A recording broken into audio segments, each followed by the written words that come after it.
Hey guys, just got a real quick video for you here on a folder. This is, as you can see, a zero tolerance. This is the first ZT I've had in my possession. I have had Kershaw's before, but so if you guys watch any of my old videos, or if you watch any of my videos, you may have seen I have a Patreon supporter that bought a Benchmade Boost assisted open knife, and the axis lock was all jacked up on it.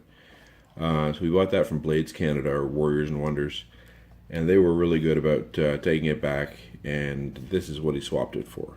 So as you can see, go bold. It is the 0350 Blackwash by Zero Tolerance, proudly overbuilt in the USA. Real beast. So they seem to be proud of how solid it is. This one came, it was opened up already when it came in the mail, so got to assume that Warriors and Wonders just checked it out, made sure everything was well. Where they were replacing one that went wrong, they were probably just doing their due diligence. So packaging is okay. It's not as fancy, we'll say, as Benchmade's packaging. There's no pouches or anything like that, but got a decent box. Care and maintenance, cleaning and oiling, all that stuff, your instruction pamphlet, and then in some bubble wrap we have the knife.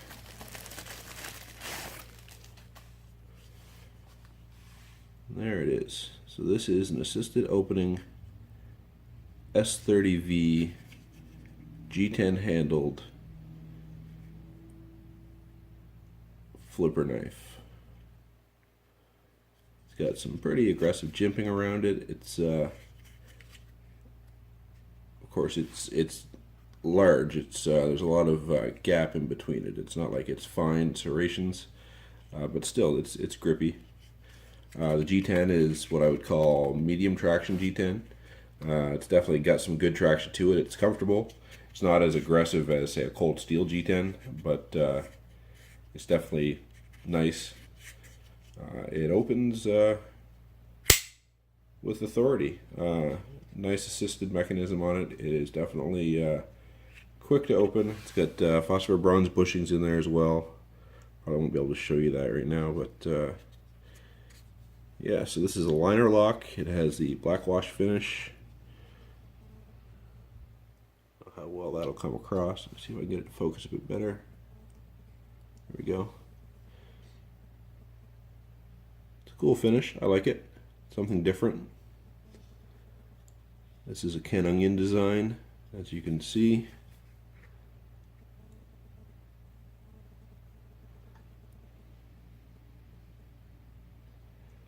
So it has that well-known Ken Onion sweep in the blade. It's liner lock. Closes fairly easily. Opens, of course, with a flipper, or you can open with the thumb stud. Four-way positional belt clip. Pocket clip. The pocket clip came tip down, right-hand carry, so I switched that to being tip up. Good sized lanyard hole on it. It's not huge. I don't know if I can give a good comparison here. Here's the, I've got a lanyard in it, so it's hard to see, but lanyard hole in the Paramilitary 2 is about double the size. But I'll show you some size comparisons here.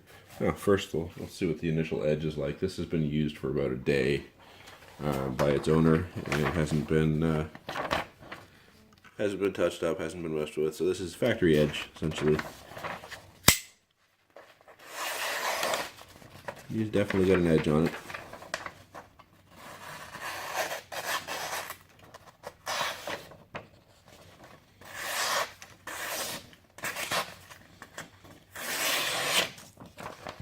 Not bad. So just for a bit of a size comparison here, I'll break out a couple other knives.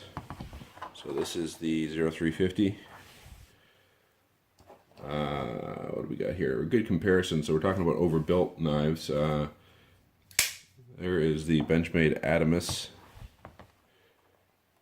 Adamus is definitely a little larger, but weight-wise, they're very close. By feel, I'll throw it on a scale in a minute and actually get you a good solid number on that. There is the Paramilitary 2. So blade-wise, it's got a longer blade than the PM2. Handle, shorter.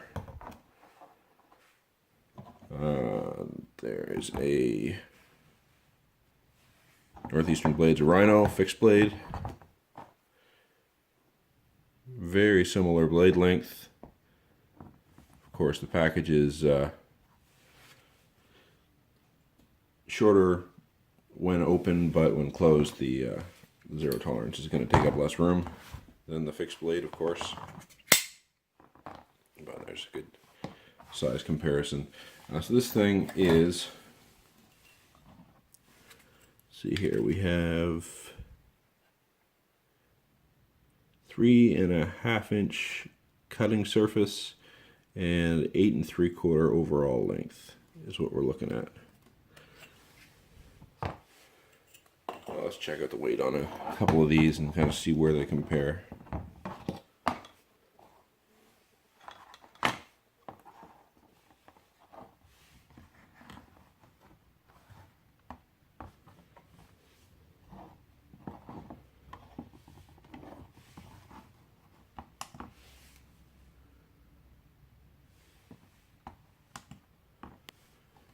Alright, so the 0350 is 6.25 ounces.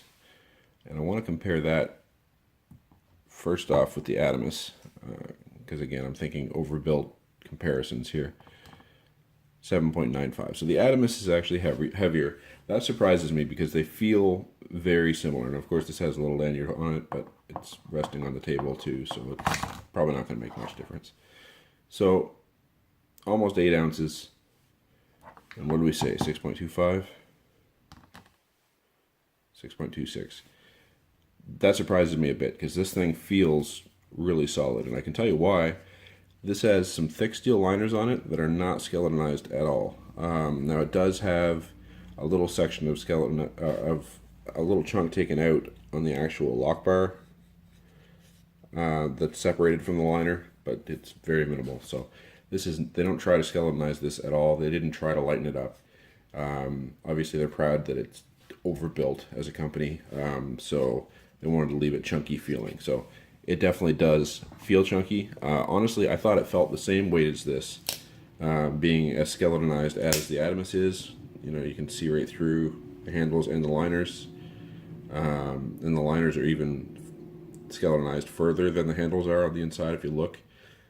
But clearly this is heavier, D2 tool steel, thicker blade stock, all of that. So that surprises me a bit. Like I said, I hadn't thrown it on the scale yet, guys, to this point. So I thought it was about the same weight as the Adamus. It's clearly a bit lighter. So, and shorter blade.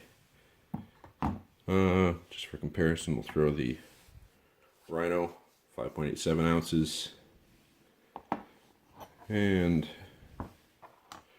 this guy would be a lightweight, yeah, 4.16, 4.7.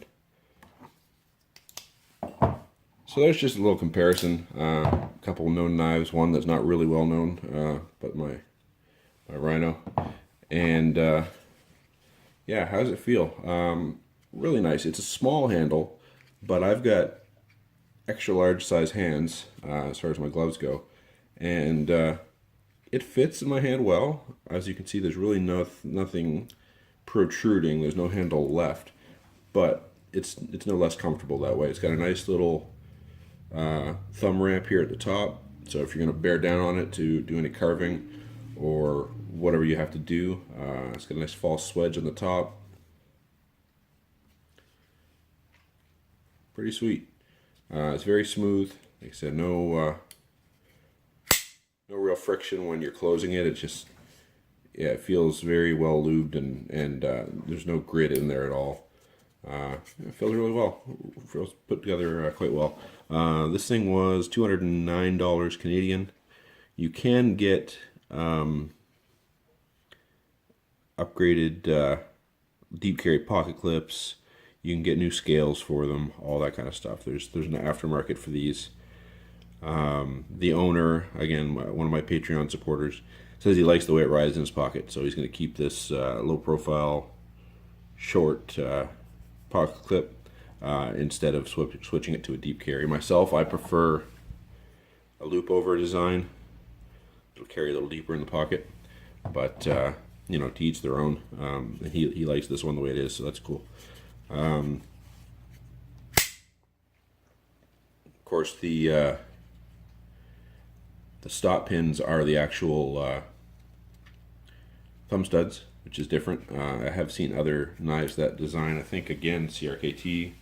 I want to say the M16, M21 series are that way, but I might be wrong there. It's been a while since I've had one. But yeah, this is really nice. It's got a G10 backspacer there, solid, so it's not a flow-through pillar design or anything. Just really obviously meant to be chunky. Pretty cool. Anyway, guys, hope you liked the video. I think it's a pretty sweet knife. I have been looking to get my hands on one of these for quite a long time. So again, this is a loaner. This is not something I'm going to be carrying, but I'll certainly have access to check it out whenever and see how it's doing. So if anything does go wrong, I'm sure I'll be able to get back to you guys on it, but I doubt it. It feels like it's pretty good quality, and I think it's going to be a good everyday user for its new owner. So, all right, well, I'm going to stop the video here. Go ahead and check me out on Facebook. Also, as mentioned, I do have a Patreon account, a Patreon page up. Check me out over there. Any support you can give is appreciated, and I'll have some more videos coming real soon. Thanks.